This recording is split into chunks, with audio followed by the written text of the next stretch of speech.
Guys तो continue करते हैं अपने कोर्स को। तो मैं यहाँ से सबसे पहले अपना वो फोल्डर ओपन करता हूँ, वेब। ओके, तो यहाँ पे मैं लिखता हूँ CMD। अब VS कोड ओपन करते हैं, वहाँ पे हम अपना कोडिंग स्टार्ट करते हैं।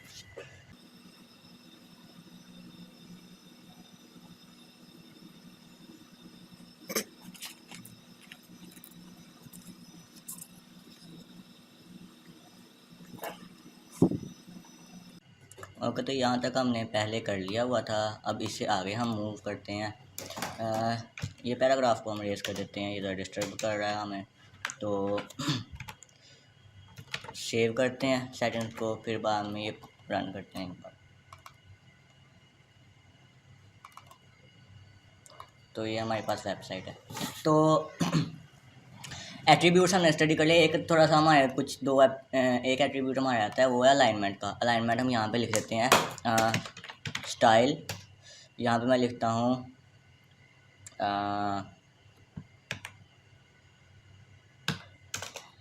टेक्स्ट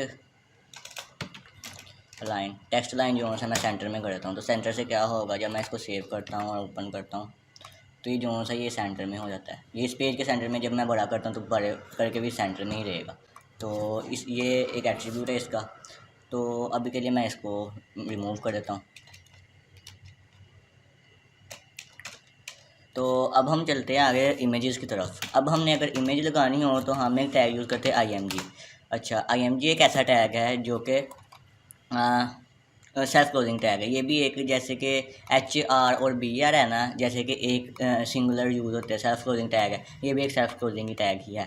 तो सोर्स में हमने सोर्स और अल्टरनेट आर्ट, ये इसके एट्रीब्यूट्स है। इसमें हमने बताना होता है कि कौन सा वो होगी। अब मैं मेरे फोल्डर में ये पड़ी हुई है, ये C++ की। तो मैं यहाँ पे लिखता हूँ C++। अच्छा, तो ये जो से ये सेव करता हूँ मैं, ये इमेज हमें वेबसाइट पे शो हो जाएगी। ओके, तो ये वेबसाइट पे काफ़ी बड़ी शो हुई है जितने इसके ग्राफिक्स थे। अच्छा, तो अब मैं इसकी ना और एट्रीब्यूट्स भी हैं जो से आपकी बुक में भी दिए हों। हाइट में लिखता हूँ 100px और विड्थ 300px। अच्छा, अब मैं सेव करके देखता हूँ कितना चेंजेस आई हैं। ओके, ये ज़रा छोटी हो गई है, ये स्क्वायर की फॉर्म में हो गई है। विड्थ हम ज़रा ज़्यादा कर लेते हैं, विड्थ हम 300 कर लेते हैं और इसको हम विड्थ को हम 900 कर लेते हैं और इसको हम 300 कर लेते हैं। अब सेव करते हैं और ये ओपन करके रिफ्रेश करते हैं तो ये आया हमारे पास। तो इसकी हाइट और विड्थ इतने पिक्सेल्स में आ जाएगी। तो इस वक्त ये परफेक्ट पेज है। बड़ा करेंगे तो ऐसे हो जाएगा, छोटा करेंगे तो ऐसे हो जाएगा। तो ये बेसिकली आपको बताने का मकसद था। अब आर्ट क्या होता है, आर्ट मैं यहाँ पे लिखता हूँ इमेज नॉट फाउंड। अच्छा, अब इसकी जगह मैं कुछ और ले लेता हूँ। अब सेव करता हूँ मैं। अब ये जो सी चीज़ है ये हमारे पास नहीं पड़ी हुई, क्योंकि मैंने इसका नाम चेंज कर दिया और इस नाम की कोई भी चीज़ हमारे पास नहीं है। सपोज मैं ये कर देता हूँ C++। अब C++ की फ़ाइल हमारे पास नहीं है, इमेज हमारे पास नहीं है। तो वो इमेज की जगह क्या हमें शो कर देगा, एक आइकन शो करेगा और उसके साथ शो करेगा इमेज नॉट फाउंड। ठीक है, यानी कि इमेज नहीं शो होगी, यानी कि हमें ये बता देगा कि यहाँ पे एक इमेज आएगी जो कि अभी तक हमें नहीं मिली, या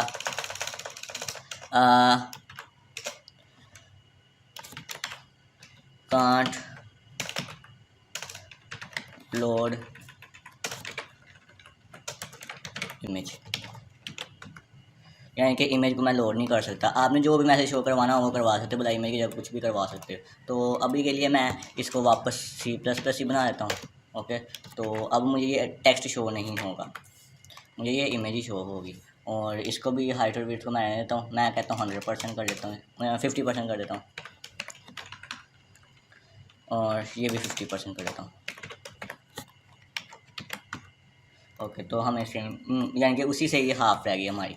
ठीक है, यानी कि हाफ विड्थ और हाफ हाइट 1/4 रह गई हमारे पास। तो ये एट्रीब्यूट्स थे किसके, इमेज के। अच्छा, अब इमेज के बाद हम आते हैं एंकर की तरफ। एंकर क्या होता है, मैं लिखता हूँ यहाँ पे एक एंकर है, ये बताता है कि हमने किसी और पेज पे जाना है, ठीक है। href हाइपर रेफरेंस, यहाँ पे हमने एक लिंक डालना है और इसके आगे हमने लिखना है कोई भी टेक्स्ट, कंटेंट हमने लिखना है। जैसे ये है, ये इसका एट्रीब्यूट है, लेकिन इसका कंटेंट क्या है, हेडिंग 6। तो इस तरह मैं यहाँ पे लिख देता हूँ गो टू यूट्यूब। ओके, तो गो टू यूट्यूब मैंने लिख दिया है और यहाँ पे मैं लिखता हूँ, उसका लिंक डाल देता हूँ। मैं यहाँ से ना यूट्यूब का लिंक कॉपी करता हूँ।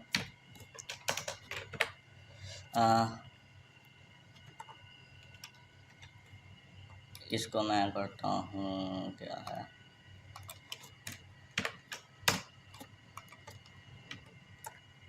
इसको मैं कॉपी करता हूँ और यहाँ पे कर देता हूँ पेस्ट। ओके, तो अब मैं इसको सेव करता हूँ। तो इसका मतलब ये कंटेंट जो सा है, इस पर जब हम क्लिक करेंगे तो ये लिंक ओपन हो जाएगा। ये कंटेंट हमें लिंक कर रहा है किस चीज़ के साथ। अब यहाँ पे मुझे यूट्यूब शो होगा। ओके, जब मैं इस पर क्लिक करूँगा तो ये मुझे किसी और पेज पे ले जाएगा, किसी अब ये वो पेज ओपन हो गया यूट्यूब का, ठीक है। तो इस पर कर सकते हैं। तो अगर मैंने गूगल करना हो, इसी तरह मैं लिखता हूँ ए एंकर होता है, एंकर जो सा है वो एक जगह से दूसरी जगह लेके जाता है, आपको लिंक करते हैं पेज को। मैं लिखता हूँ यहाँ पे https www.google.com। आपने कोई और लिंक देना वो भी दे सकते हो, गो टू गूगल, ठीक है। ये सेव करते हैं, गो टू गूगल भी आया। गो टू गूगल करेंगे तो गूगल हमारे पास ओपन हो जाएगा। ये जो भी हमने लिंक देना है वो हम लिंक ओपन कर सकते हैं। यहाँ पे मैं अब कोई और देख लेते हैं। एक वेबसाइट है डीप माइंड, इसको कॉपी कर लेते हैं और यहाँ पे पेस्ट कर लेते हैं। लिंक कॉपी किया, यहाँ पे डीप माइंड, ओके, सेव किया। ये डीप माइंड आ गया। डीप माइंड पे क्लिक करेंगे, ये वेबसाइट ओपन हो जाएगी। इस पर क्लिक करेंगे, गूगल ओपन हो जाएगा। इस पर क्लिक करेंगे तो यूट्यूब ओपन हो जाएगा। अब इसकी जगह हम कुछ भी लिख सकते हैं, लेकिन ये लिंक हमारे पास ठीक वैलिड होना चाहिए। अब ये लिंक मैं थोड़ा सा चेंज कर देता हूँ। अगर यहाँ आप कुछ भी लिख सकते हैं। अब मैं यूट्यूब का ये चेंज कर दिया लिंक। अब इसको मैं सेव करके देखता हूँ कि क्या करता है वो। अब दोबारा रन करते हैं, ये देखो। अब इस पर क्लिक करेंगे, वो कहेंगे ये तो है ही नहीं वेबसाइट, UTUB आना है यहाँ पे, मैंने मिसिंग किया है। तो ये लिंक किसी से भी बिलोंग नहीं करता, तो हमारे पास कोई एरर अकर हो जाएगा, ठीक है। तो मैं इसको पहले जैसा करके सेव कर देता हूँ ताकि कोई मुझे कन्फ्यूजन नहीं की। ओके, अब आते हैं लिस्ट की तरफ। लिस्ट क्या होता है, LI मैं लिस्ट एक बनाता हूँ। लिस्ट में हम क्या रखते हैं, आइटम रखते हैं।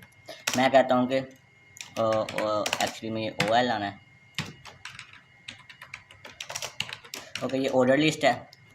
मैं यहाँ पे लिखता हूँ लिस्ट आइटम गूगल। अगली लिस्ट आइटम मैं लिख देता हूँ यूट्यूब। उससे अगली लिस्ट आइटम लिख देता हूँ मैं गूगल, यूट्यूब, इंस्टाग्राम। ओके, ये लिख देता हूँ। आगे मैं लिख देता हूँ लिंक्डइन। ओके, तो ये अब कंटेंट है, ये कंटेंट हमें शो होंगे एक ऑर्डर में। तो कि अब इसको हम कंट्रोल सेव कर लेते हैं, वेब पे जाते हैं और वेब को रीलोड कर लेते हैं। अब ये हमें एक ऑर्डर में शो होते हैं 1 2 3 4। लेकिन अगर हमें ऑर्डर नहीं चाहिए, हम क्या लिखते हैं, यहाँ पे UL लिखते हैं। UL लिखने से क्या होगा, वो बुलेट्स बन जाएगी। ये देखें, ये बुलेट्स बन गई।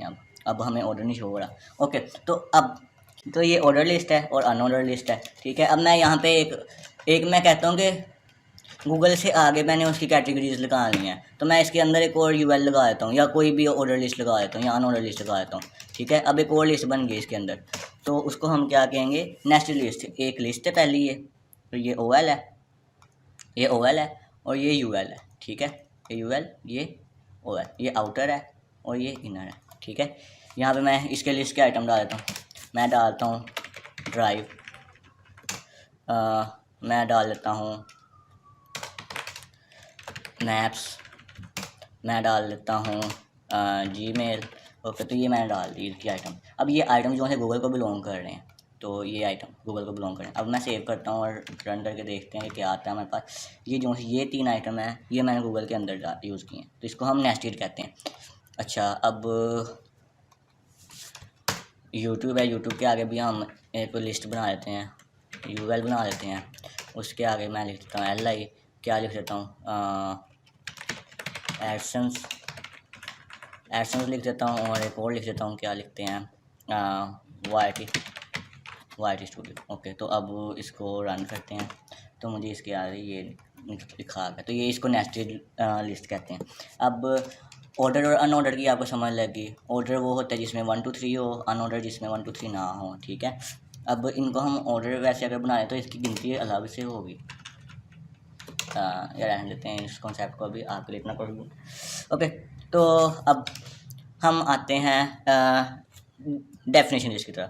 मैं एक डेफिनेशन लिस्ट बनाता हूँ। डेफिनेशन लिस्ट में क्या होता है, हमारे पास पहले एक पॉइंट होता है, उस पॉइंट के आगे डिटेल्स होती है। जैसे कि आपकी बुक पे लिखा हुआ है HTML के सेक्शन वगैरह वगैरह, फिर बाद में टेबल है, टेबल के बारे में सेक्शन वगैरह लिखे हुए हैं, एक्सेट्रा इस तरह।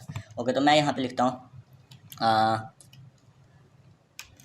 यहाँ पे मैंने ना डेफिनेशन टाइटल या डेफिनेशन टर्म लिखनी है। मैं लिख देता हूँ मेडिकल। ओके, तो आगे मैं इसकी डिटेल दूंगा इस टर्म की। पहले लिखता हूँ यहाँ पे मेडिकल के कौन से सब्जेक्ट्स हो सकते हैं, बायोलॉजी और केमिस्ट्री, फिजिक्स। ओके, तो अब ये हमारी एक टर्म पूरी हो गई है। उसके बाद दोबारा एक डिटेल टर्म बनाते हैं। एक टर्म बना देते हैं हम इंजीनियरिंग की टर्म में हमारे पास क्या आएगा, डाटा जो हमारे पास आएगा वो होगा केमिस्ट्री,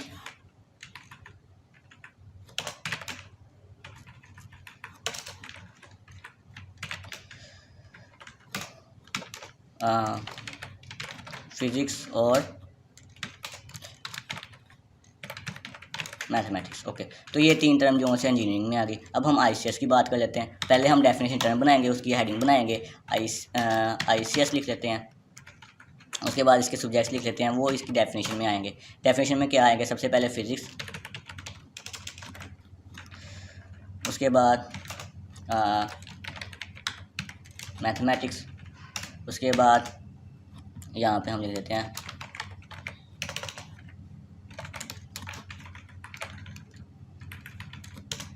कंप्यूटर साइंस। अब हम इसको सेव करते हैं और रन करते हैं। रन करके देखते हैं, ये देखो अब मेडिकल है, इसमें हमें ना बुलेट्स मिली है ना कुछ और चीज़ें मिली हैं। ये हमारे पास एक मेडिकल है, मेडिकल के आगे लिखा है बायो केमिस्ट्री और फिजिक्स है। इंजीनियरिंग में क्या है, केमिस्ट्री फिजिक्स और मैथ्स है। ICS में क्या है, फिजिक्स मैथ, और ये इसकी टाइटल है और ये इसकी डिटेल है। अब हम ये इसका टाइटल है, ये इसकी डिटेल है, हम समझ सकते हैं। इसको हम डेफिनेशन लिस्ट कहते हैं। अब अगर मैं चाहता हूँ कि ये जो सी लिस्ट है दरमियान में शो हो, मैं क्या कहता हूँ, style text line centre. Okay, जब मैं सेव करता हूँ तो ये सेंटर में मुझे शो होगी। ये मैंने इसका एक एट्रीब्यूट लगा दिया कि ये सेंटर में शो हो। इसको मैं लेफ़्ट पे शो करवाना चाहता हूँ तो मैं इधर लिखूँगा, सिर्फ इधर। मैं लिखता हूँ स्टाइल टेक्स्ट लाइन, मैं कहता हूँ राइट। ओके, तो ये सारे जो से राइट पे लिखे गए और ये चीज़ें यहाँ पे हैं, ये यहाँ पर है, लेकिन ये टेक्स्ट जो है वो राइट पे है। तो ये हमारा कोर्स है। उसके बाद अब हम आते हैं एक कॉन्सेप्ट की तरह, जो कि टेबल का कॉन्सेप्ट पे आते हैं। वैसे बाय द वे एक और काम करना है हमने बैकग्राउंड पे एक इमेज लगानी है। ये बैकग्राउंड जो है जितनी भी, इस पर एक इमेज लगानी है। पहले बैकग्राउंड पे इमेज हमारे पास एक ही पड़ी है, इसी इमेज को लगा लेते हैं हम और शो करते हैं कैसे बैकग्राउंड शो होता है। अच्छा, ये बैकग्राउंड जो है पूरी बॉडी है इसकी। अगर हमने इसके बैकग्राउंड पे लगाना हो तो वो हम अलग से लगा सकते, इसके बैकग्राउंड पे तो हमने अलग से लगाना है। अब हमने चेंज करना है पूरे का बैकग्राउंड। मैं यहाँ पे लिखता हूँ, या पहले मैं दूसरा लिख लेता हूँ, यहाँ पे मैं इसका बैकग्राउंड लिखता हूँ।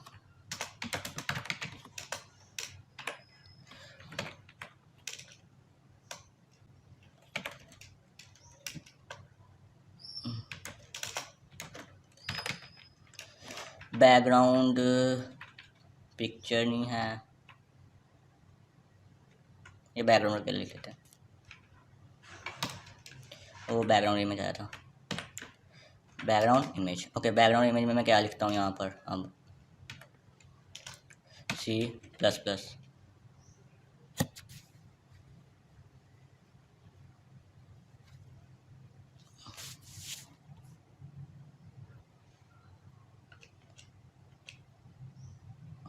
यहाँ पे मैं लिख देता हूँ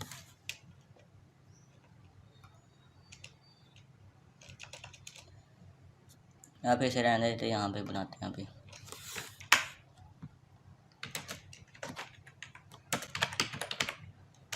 बैकग्राउंड की जो C value C plus plus. Okay, तो अब हम बैकग्राउंड यहाँ पे सेव कर लेते हैं और इसको रन करते हैं। तो इस पूरे का बैकग्राउंड ये आ गया, पहले ये फिर ये फिर ये। और यहाँ पे मैं ना टेक्स्ट को प्रोमिनेंट करने के लिए टेक्स्ट भी ना सारी बॉडी का टेक्स्ट वाइट कर देता हूँ।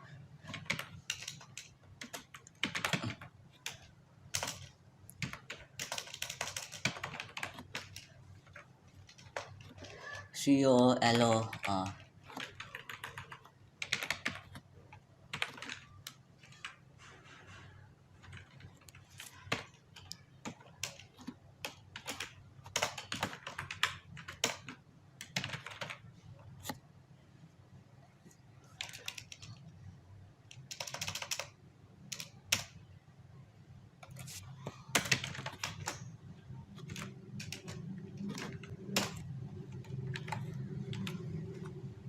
अच्छा, अब ये जो है ये हमें सारा जो है कंटेंट शो हो रहा है, ये प्रोमिनेंट शो हो रहा है। जो है बैकग्राउंड पे वो हमारा ना ये वाला इमेज जो है वो बैकग्राउंड पे लगी, बैकग्राउंड पे इमेज लगानी है, आपको बता दिया है। और ये इमेज हमारी ऊपर है इसके, ठीक है।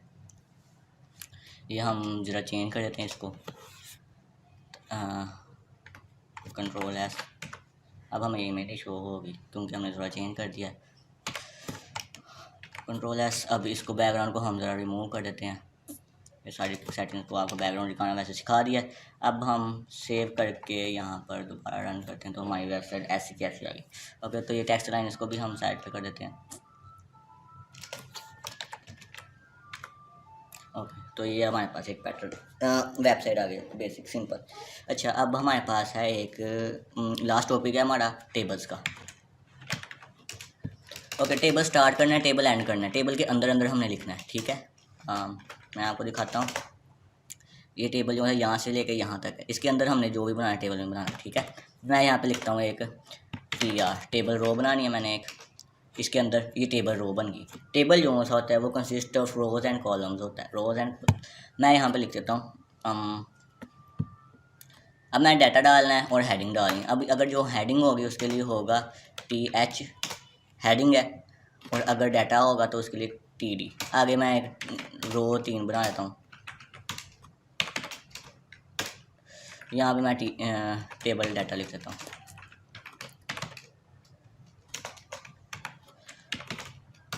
ओके, तो पहली हेडिंग क्या लिख लेते हैं, नेम लिख लेते हैं, यहाँ पे लिख देते हैं जैक लिख देते हैं, यहाँ पे लिख देते हैं नोबडी लिख देते हैं। ओके, तो इसको सेव करते हैं, अब रन करते हैं। ये एक टेबल बन गया हमारे पास नीचे, ये एक टेबल है। ये देखिए, ये प्रोमिनेंट है, बोल्ड है और ये जो है सिंपल है। अच्छा, अब हम इसी रो में, ओके, तो अब हमने इसी रो में आगे इनकी एजेस लिखनी है। तो यहाँ पे मैं हेडिंग में A लिख दूँगा और ये लिख दूँगा, या क्लास लिख देता हूँ। यहाँ पे मैं हेडिंग डाल देता हूँ TH, यहाँ पे मैं लिख देता हूँ क्लास। यहाँ पे मैं डाटा डालना है TD लिख देता हूँ। यहाँ पे मैं लिख देता हूँ क्लास, इसकी 10th क्लास है और इसकी जो सी है टेबल डाटा है ना, तो इसकी 9th क्लास है। ओके, सेव करता हूँ। अब जब इसको रन करूँगा तो ये टेबल की फॉर्म मिलेगी। अब टेबल जो है ये हमें बहुत अजीब सा शो हो रहा है, तो इसके लिए मैं क्या यूज़ करता हूँ, एक एट्रीब्यूट स्टाइल बॉर्डर, और यहाँ पे मैं लिखता हूँ सॉलिड। अच्छा, अब मैं सेव करता हूँ। ये अब इसका बॉर्डर आ गया, इन चीज़ों का इसका एक बॉर्डर आ गया। तो बॉर्डर का कलर वगैरह चेंज कर सकते हैं, वो हमने चीज़ नहीं देखनी अभी। तो अब हम एक और आगे थोड़ा सा जाते हैं और थोड़ा सा टेबल को लेंथी कर लेते हैं। TH मैं सब्जेक्ट लिख देता हूँ। अब हमने क्या करना है, सब्जेक्ट को हमने 3 तक लेके आना है, 3 कॉलम्स तक। 3 कॉलम में सब्जेक्ट को बुलाना है और सब्जेक्ट 3 लिखने। यानी कि मैं आपको कहता हूँ कि एक सब्जेक्ट लिखा हो, यहाँ पे 3 सब्जेक्ट्स लिखे हों और ये सब्जेक्ट जो है दरमियान में हो। तो इसका मैं क्या करूँगा, यहाँ पे मैं लिखता हूँ कॉल स्पैन 3। ओके, तो अब सेव करता हूँ, रन करता हूँ, कॉल स्पैन 3 आएगा। ओके, तो अब यहाँ पे मैं डाटा डाल लेता हूँ। पहला डाटा क्या होगा इसका CS, उसके बाद एक और डाटा डाल लेते हैं फिज़िक्स, उसके बाद एक और डाटा डाल लेते हैं मैथ। ओके, इसके लिए अलग लिख देते हैं TD, इसके लिए हम लिख देते हैं बायो, केमिस्ट्री, बायोकेमिस्ट्री और इंग्लिश लिख लेते हैं। That's it. अब इसको सेव करके रन करते हैं। ओके, अब ये देखें, ये दो चीज़ें ये बन रही है, मैथ और इंग्लिश, फिजिक्स और ये, लेकिन सब्जेक्ट जो से तीनों के लिए है। ये 3 कॉलम्स हैं लेकिन सब्जेक्ट जो से तीनों पे है, तो इसको हम कहते हैं कॉल स्पैन। इसको हम कॉल स्पैन कहते हैं। तो इतना सा हमारा आज का ट्यूटोरियल से सारा क्लियर हो गया। अगर कोई भी कन्फ्यूजन हो तो आप पूछ सकते हो कमेंट में, या मैं आपको वीडियो सेंड करूँगा तो आपने उसे पूछना, तो मैं आपको नेक्स्ट इसमें सारा डिटेल बता दूँगा अगर कोई कन्फ्यूजन होगी तो। बाकी प्रैक्टिस करना आपका काम है। जब तक आप करोगे नहीं तब तक आपके कॉन्सेप्ट नहीं क्लियर होगा। तो see you in the next video.